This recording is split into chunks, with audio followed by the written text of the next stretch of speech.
Il Pignarul, antica tradizione pagana che si perde nella notte dei tempi, segue un suo rito in base alle zone dove i falò epifanici vengono accesi tra il 5 e il 6 gennaio. Ognuno di noi poi personalizza lo stesso secondo usi e costumi.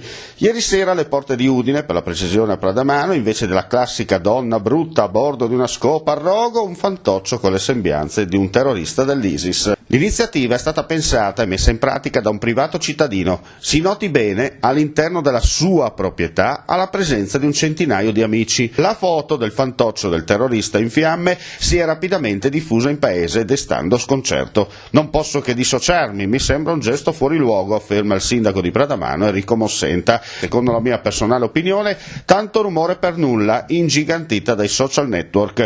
I Torquemada 2.0 e talebani da tastiera vari si sono scatenati, pronti a sistemare l'infedele chiedendone la testa fino all'ultimo scalpo. Ha osato sbeffeggiare il sanguinario nemico dei cristiani e di coloro che amano la libertà. Ha osato mandare a rogo un'immagine del vicino, quella dell'erba mai verde. Questo despota friulano ha osato deridere. Per lui vendetta, tremenda vendetta, con quella pira l'orrendo fuoco.